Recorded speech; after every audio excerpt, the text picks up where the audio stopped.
Welcome to Spenelli Speaks.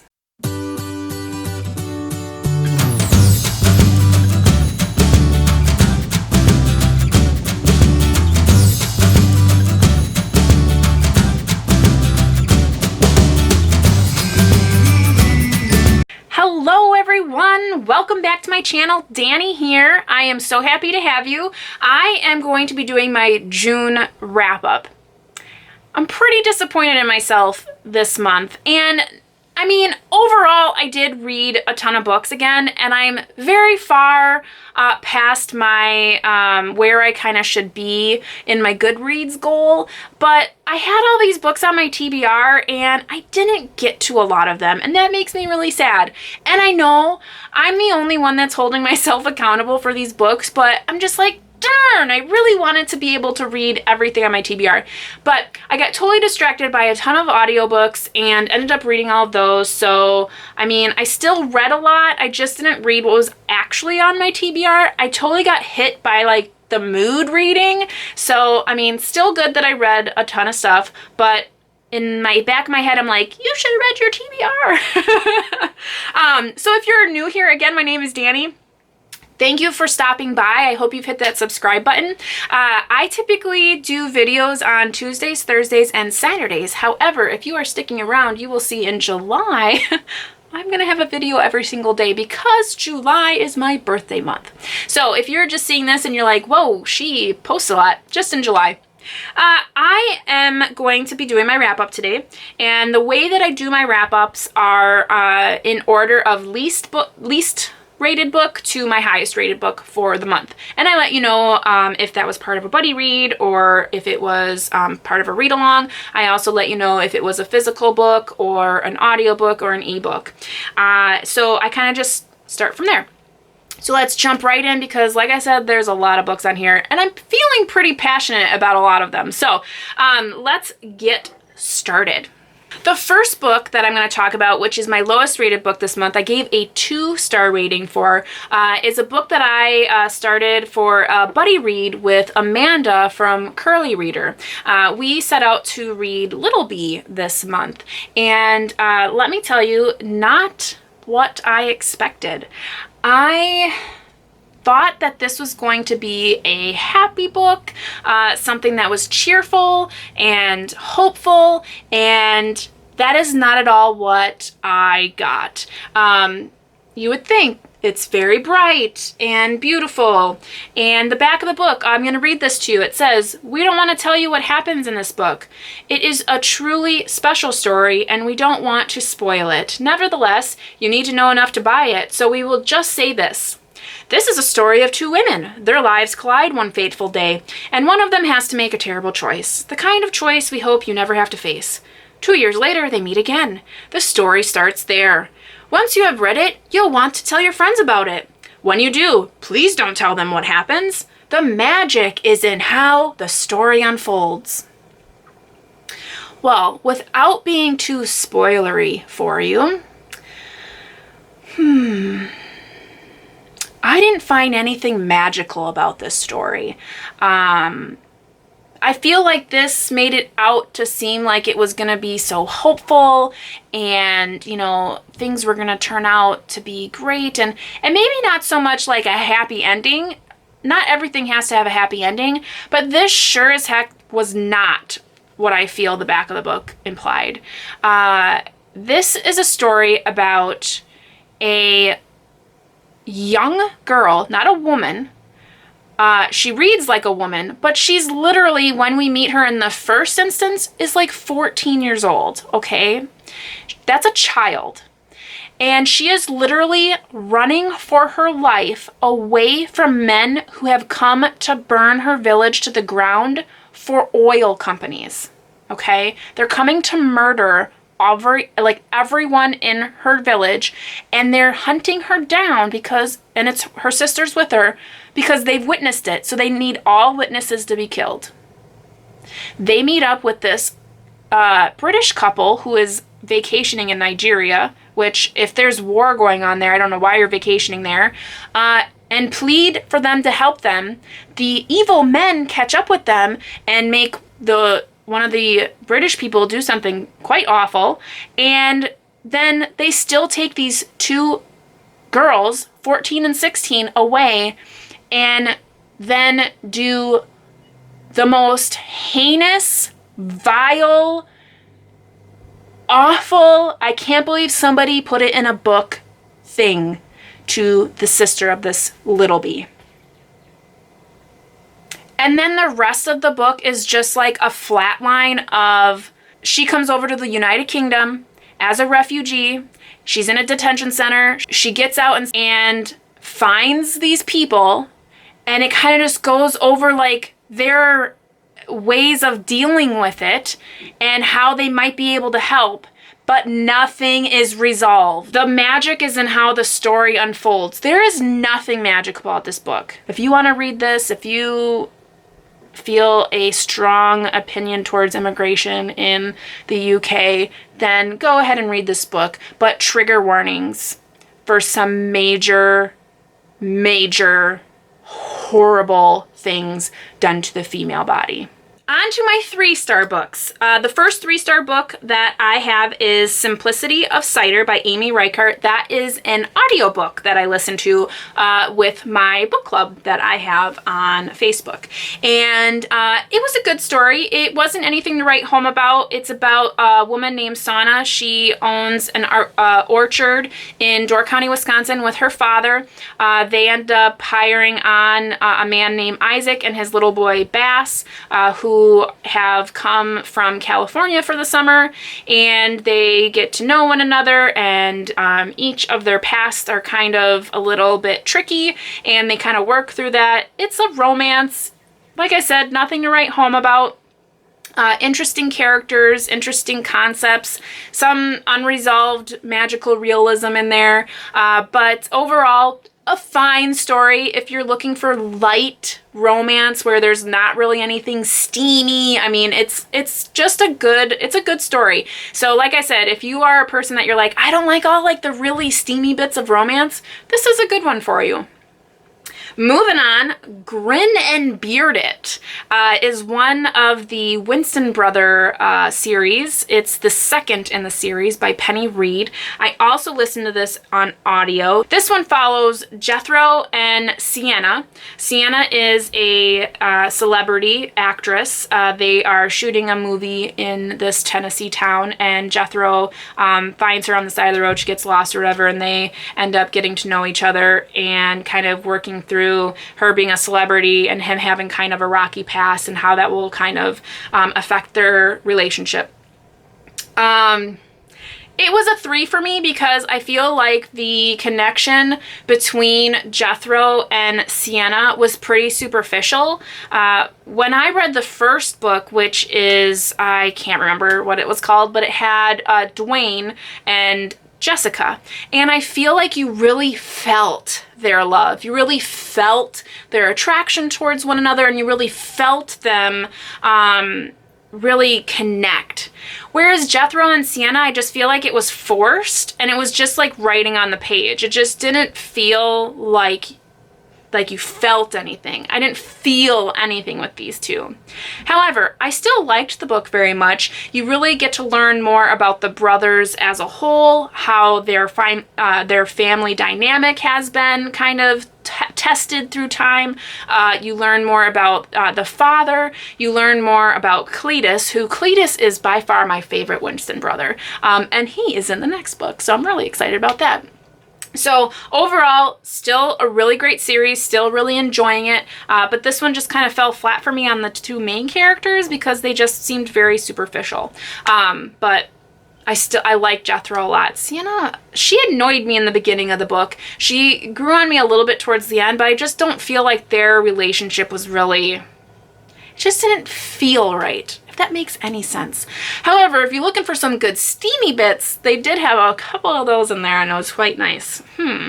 So, next one on my 3-star list is going to be the 6th book in the series of Unfortunate Events. So that is the Ersatz Elevator, and I'm really hoping that I am saying that correctly, but this was a 3 for me. I liked it, but I just feel like it was just like, It was good. You learn more. There's definitely more of the secrecy in here, and I do have a vlog coming out for this. Actually, if you're watching this in order, you will see this tomorrow. So you'll see me, you know, as I'm reading things that I find and then my overall thoughts. So I won't spend too much time on this, but overall 3, really great. We learn more about the VFD, and there's even a talk of Beatrice in here, not coming out of the mouth of Lemony Snicket. So that was very, very interesting. And I don't know that I remember that from my original reading.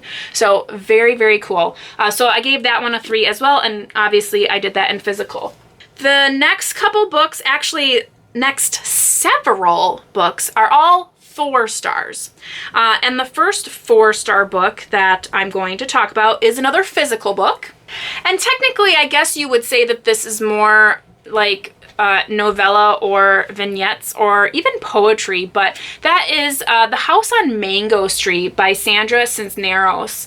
And I don't know if I'm saying that correctly. I really should be looking these things up. But this was really interesting. And I guess when I was beginning to read this, I knew that it was going to be a series of vignettes. And I know that that is shorter, like short story-ish kind of prose. But as I'm reading it, I mean, they really are very, very, very short. I mean, this one here that I'm showing you is only 4 pages. You really just felt like you were reading poetry while you were reading these short pieces, and I really liked that.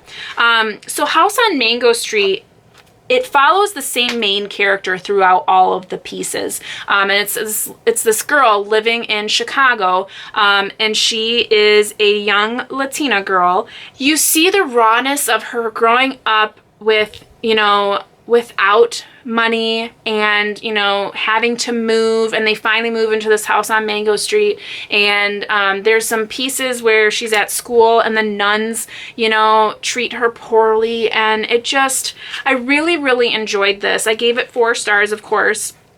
I think this is something that I would like to come back to and reread, because there's so many pieces that spoke so strongly by themselves that it really just struck me in a certain way.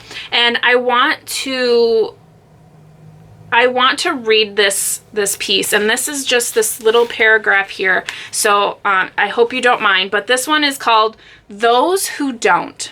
Those who don't know any better come into our neighborhood scared. They think we're dangerous. They think we will attack them with shiny knives. They are stupid people who are lost and got here by mistake. But we aren't afraid. We know the guy with the crooked eye is Davy, the baby's brother, and the tall one next to him in the straw brim, that's Rosa's Eddie V. And the big one that looks like a dumb grown man, he's Fat Boy, though he's not fat anymore, nor a boy. All brown all around, we are safe. But watch us drive into a neighborhood of another color, and our knees go shakety shake. And our car windows get rolled up tight, and our eyes look straight. Yeah, that is how it goes and goes. So that piece really struck me, because I think that that is very true of a lot of people in this country and many other countries, where you have this inherent feeling of fear. And that is horrible, because like she said, that's Davy or that's this person, and you're assuming fear in another person. And so that, especially now, what we're going through in our country, and the hate and the crimes and just murder in our country right now, that one just struck me right in the heart. We need to be better. The next book that I gave 4 stars is another physical book that I read, and that is The Home for Unwanted Girls by Joanna Goodman. I don't know what, I feel like I read a couple of really sad stories this month, but this is about Canada in the 1950s, and how there is a rift between the English and the French in Canada. And a young girl who is English and French, actually, ends up falling in love with a French boy, and through some circumstances, she ends up pregnant, and her parents basically make her give the child away, and this child ends up in an orphanage. And the rest of the story is you follow both the mother's perspective and the daughter who is in an orphanage, her perspective. And it is so tragic how the story unfolds. The mother, consistently tries to find her child. Different family expectations cause her to go in certain directions. The child, sometime in her, I believe when she's 7 years old, the country decides that they're going to change orphanages into mental institutions because they can get more money from the government to be a mental institution rather than an orphanage. And then they basically deem all of these children as mentally, they use a word I don't like to use, but they're not right, I guess we'll say, because I don't like to use the R word. But so it kind of goes through the strife that this poor girl goes through and the atrocities that are done to her while she is in this institution. There is a specific nun that just is terrible to her, and it follows them through most of their life, and they reconnect much later. And where do they go from there? And it's just I could not stop reading this book. I read it very quickly in the beginning of the month. I highly recommend that you read this. I had no idea that these kinds of things happened, and it does make me, wonder and to look into that. But I don't recall reading any books from Canada, so it was very interesting to see that perspective. But I thought this was really well written. I thought the characters were very well developed, and overall I just couldn't stop reading it. So I did give that a 4. So highly recommend. The next book on my list was also a buddy read that I did, and this one I read with Rainy at Rainy Day Reads, and that was The Bookwoman of Troublesome Creek by Kim Michele Richardson. I listened to this in audio, and I really liked it. I really didn't know what to expect going into this. All I had known is that this was a woman who was a pack horse librarian, and she was blue. That's all I knew. I had no idea what it was going to be about. I didn't know what time era it was in. I had no idea. And it's kind of funny. I think of Casey from Lost in a Bookcase because the prologue to this book plagued me through the whole book. I was like, when is this prologue going to make sense? And I kept telling Rainy, when are we going to figure out what this prologue means? Oh my gosh, this prologue. And then I was like, I should have never read this prologue, because it was plaguing me through the whole book until it finally unfolded. And I was like, oh my gosh, duh. And then I was like, oh no, that's why you read the prologue. And it just made me think of Casey, because Casey's all like, you have to read the prologue. Why wouldn't you read the prologue? Hello. So anywho, very good book. It's about Cussy Mary, who is a pack horse librarian in the hills of Kentucky, in the Appalachian Mountains, and she is blue. She suffers from a blood defect that causes her skin to turn blue. So she is very much considered a person of color, and it sees a lot of prejudice along her trails and amongst the town folk. She lives with her father, who is trying to marry her off, and that goes very, very, very awry in the very beginning of the book. It got very dark for a chapter there, and you know, it really goes through her experiences. There is a gentleman that, you know, kind of is very kind to her throughout, and certain things occur that she may find a cure for her blood disorder. But it's not really resolved in this book, and I don't think it's meant to be, and I think the book is still very good without having that resolve. It ended a lot differently than I expected. I wasn't expecting like a happy ending, but the way that it was going in that direction, and then it took a little bit of a turn, and I was like, wait a minute, wait, what? And it really just surprised me, and then I got really angry, because I think my mind was like already set up for this happy ending. And then I was like, in reflection, I was like, nope, that is exactly what would have happened. That is a more realistic ending. And through that reflection, I was like, this was a really good book. I was really happy to have read it. While Rainey and I were discussing it, we were talking about the fact that there is another book that came out around the same time. It's a Jojo Moyes, I think that's how you say her name, book, and it's, I think, Giver of Stars, and I guess it's supposed to be like exactly the same book, talking about the same blue people of Kentucky, pack horse librarians. So I know I heard there's a bit of a controversy with those. You know, it happens all the time where people write similar books. So, I mean, I don't know how that kind of happened so closely in such a unique story. But I would be interested in reading that to see and compare, to see just, you know, what Jojo Moyes came up with as well. I really liked Bookwoman of Troublesome Creek. I feel like it was very unique and interesting, and I really liked the main character, Cussy Mary. She was just so honest to herself, and I wouldn't say she was like full of hope.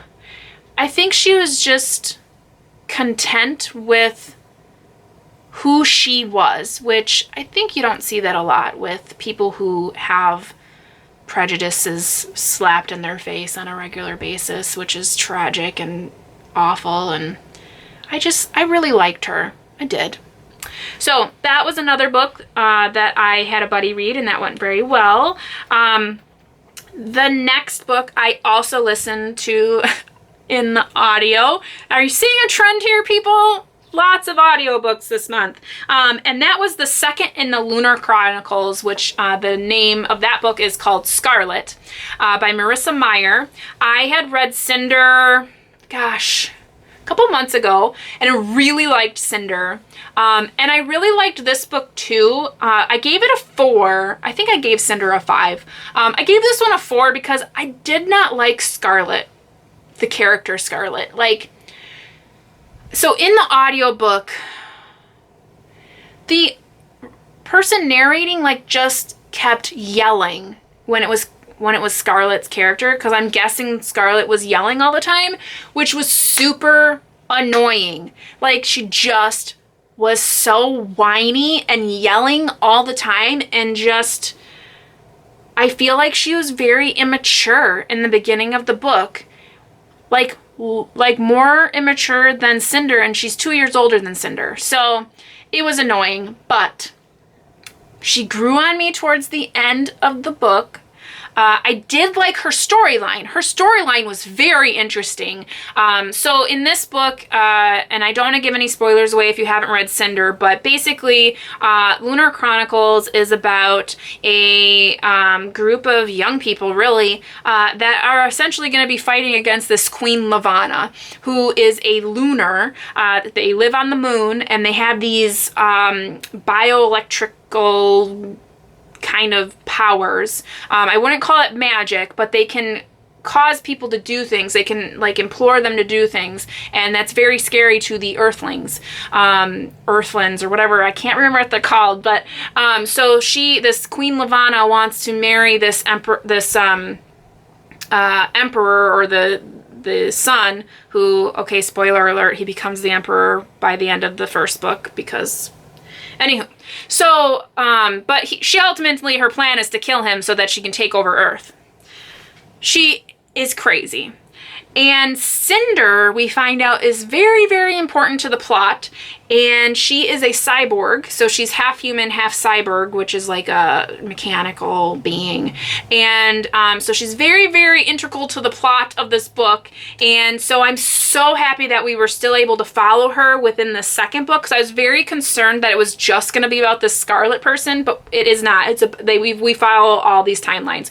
So we follow Scarlet's timeline. We follow Cinder's timeline, and then we follow Emperor Kai's timeline, and how those kind of are interwoven, and it's very good. It's very interesting. We meet these werewolfy kind of lunars, so they are like lunar people who have been like not formed, but I think genetically engineered to be like monsters, and these other people that I can't remember what they're called, like, control them. It's so good. Like, I listened to it in like 5 days. I really liked it, and I'm looking forward to the next one.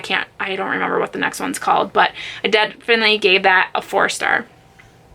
And then the next 4-star book, I completely forgot that I was meant to reread this, so I just reread it like yesterday and today, because yesterday was the live discussion. But I'm participating in Hannah's Harry Potter read-along, and yesterday to me is Saturday. Today for you is Tuesday, but yesterday for me was Saturday, and we did the live discussion for Harry Potter and the Chamber of Secrets. And that is another book that I did, physical book. So I read this yesterday and this morning. And, you know, when I recall this book, I was like, oh, I love the Chamber of Secrets. It's so good. Well, in my reread, do you realize, like, nothing happens in this book until like page 200 when they finally drink the polyjuice potion? Like, nothing happens for 200 pages. It's just like learning about stuff. Which, okay, so in a second book of a series, I get it. Whatever you missed in the first book, you're starting to integrate into this book. So we learn about the 4 houses and how they were constructed. We learn about what mudblood is. We learn about, you know, more of the atmosphere, the world building, all of that stuff. And I guess I didn't realize it. When you reread a book, you already like know everything from the whole series because you've read them already. So then when you reread it, you're like, wait a minute.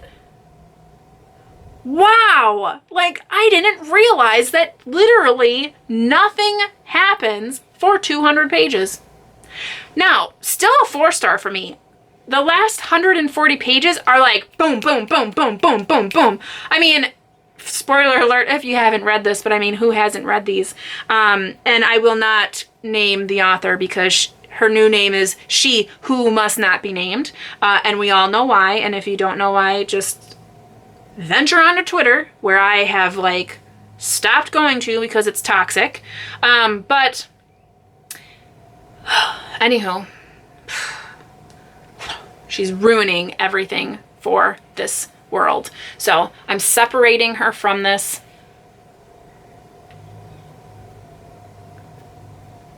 Okay.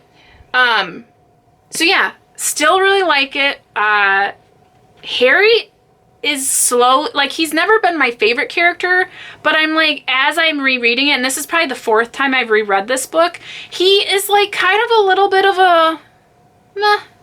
And like, where did Neville go? Where is Neville in this book?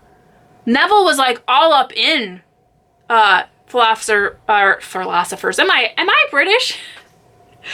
Sorcerer's Stone. He was all up in there. He was awesome. Where is he in this? Nowhere. But okay, you all know about this, so I just wanted to say I read this as well. 4 stars. Still a great book. Then I also read, and you saw my standalone on this, but the selection series, I did give the 3rd book in that series, The One. I did rate that 4 stars. It was good. I just, like, for the end of this particular section of that series, I felt like it was just kind of like, it wasn't as good as the first 2. It still was very good, and I love that series, and you can check it out on that video. I'll put it in the cards above. Super good. I mean, you're not going to sit and discuss it in a class. Let's just say that. But if you're looking for something to just escape into, it was really good. So I did give that 4 stars, and I listened to that on audiobook.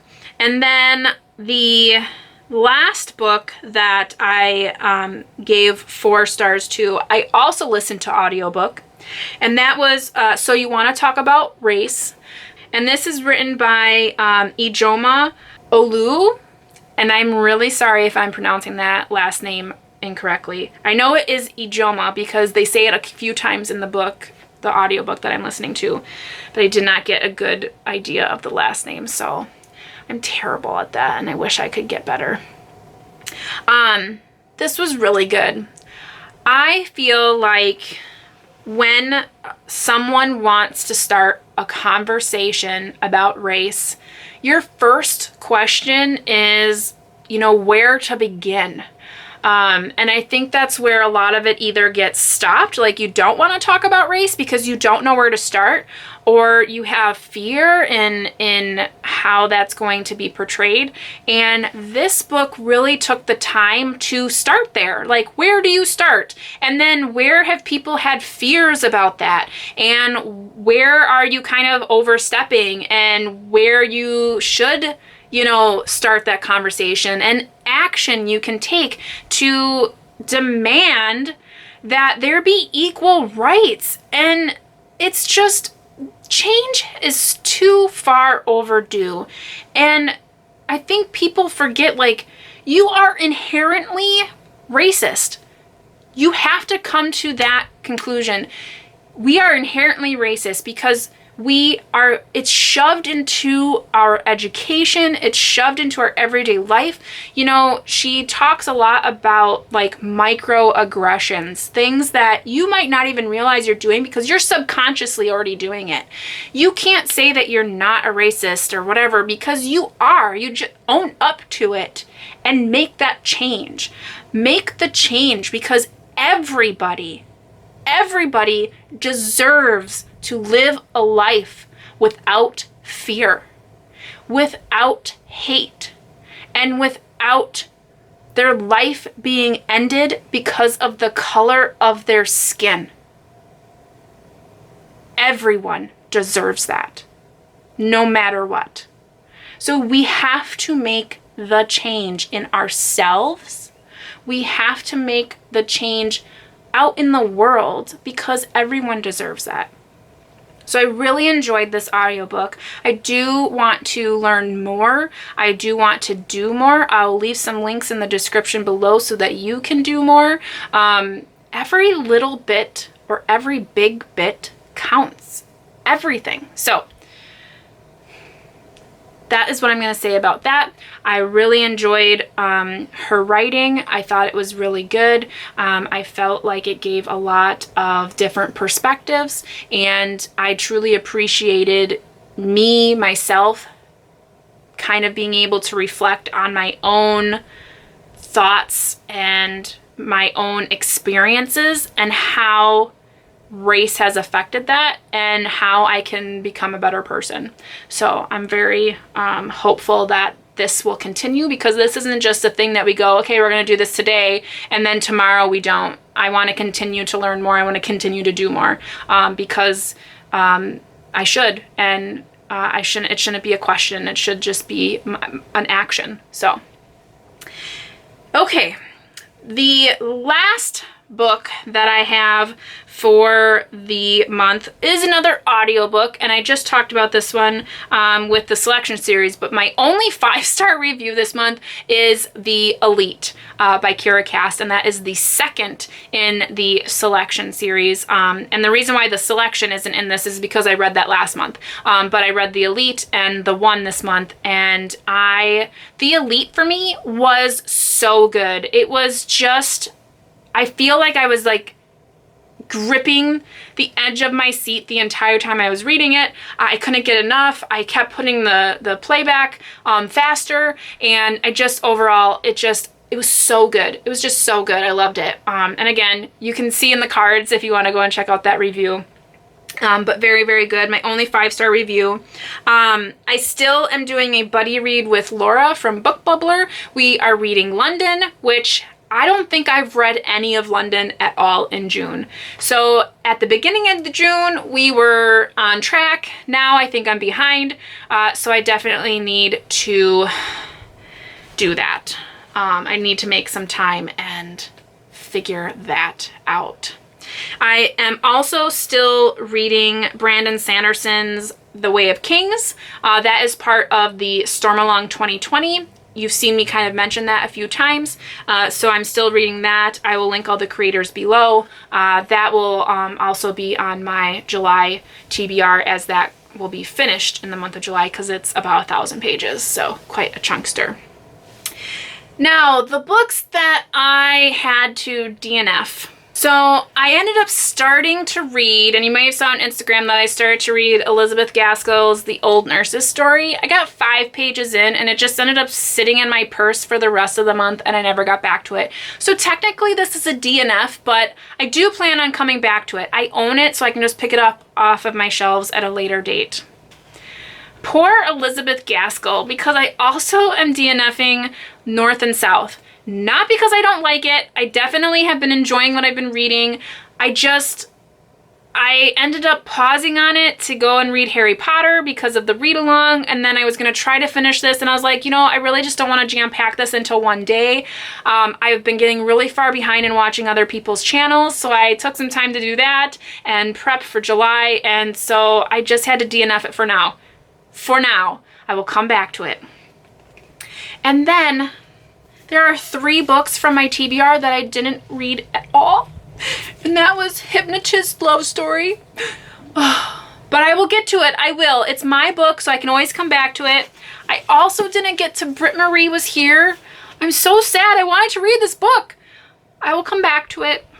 And then The Mermaid Chair, I also didn't get to. I will come back to it. I own all of these books, so they're not going anywhere. They will stare me in the face for ages to come until I finally read them. So, I'm sorry. I know, I let everybody down, as London keeps trying to take down my whole shelf there. So, that's everything. I read 7 audiobooks, 5 physical books. I DNF'd 2. Didn't even get to 3. And yeah. So overall, I read 12 books this month, which is great. It just wasn't what I was expecting. So still very happy about that. Really excited for what is to come in July, and I hope you're sticking around for that. But yeah, let me know. Have you read any of the books that I've read this month? Do you have other opinions about the books that I've read this month? And what are you going to be reading in July? Are you going to be hanging out with me in July every day?